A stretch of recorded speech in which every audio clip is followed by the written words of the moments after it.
Assalamu alaikum wa rahmatullah.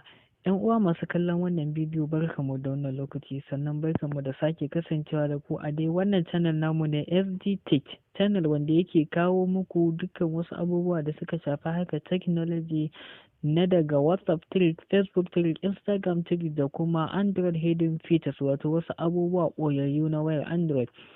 Yau kamar yadda yake a jikin title da kuma cover photo insha Allahu za mu yi magana ne akan yadda za ka iya tura abokanka guda 100 na WhatsApp message lokaci guda ba tare da ka sha wahala ba.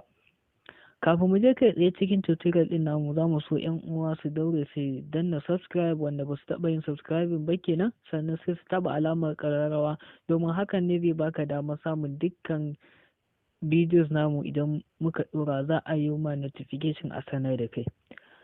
To, mataki na farko bayan ka shiga WhatsApp ɗinka daga can sama hannun dama akwai wasu ɗigunguna guda 3 sai mu clicking a kansu. Idan muka yi clicking za su buɗe mana wurin wasu options da yawa wanda a cikin option ɗin na ɗaya an ce new group, na biyu an ce new broadcast. To sai mu shiga cikin new broadcast. Bayan gaba ɗaya friends ɗinka sun buɗe nan za ka gan su gaba ɗaya, to gaba ɗaya za ka iya selecting nasu duk wanda kai clicking akan sa kamar ka yi selecting ne, in ka ga dama gaba ɗaya friend naka za ka iya selecting nasu. Misali zan yi selecting idan adadin mutane nawa na ga dama, bayan na yi selecting sai in danna wannan alamar wadda take nuna good din nan. To shi kenan ina yin haka na yi creating wani mutane da ake cewa broadcast list. Shi wannan broadcast list ɗin ba group bane ba, domin idan ne message kowane idan ne message ɗin zai gani shi kaɗai ne, sannan idan ya mun reply ni kaɗai zan gani, sauran mutanen da suke cikin wannan broadcast list ɗin ba za su ga wannan reply na shi ba. Wannan hanya ce mafi sauƙi da za ka iya tura wa mutane friends ɗinka messages da yawa.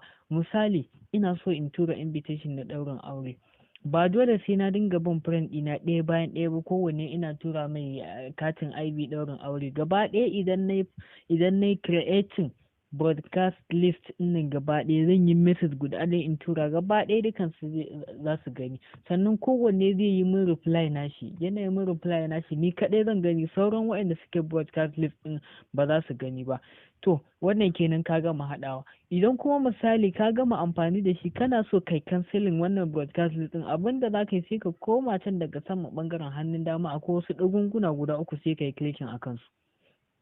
Idan kai clicking a kansu nan za su ce mana broadcast list information. Idan ka taba broadcast list information za ka yi scrolling can ƙasa ƙarshen friend ɗinka, a nan za ka ga an sa delete broadcast list.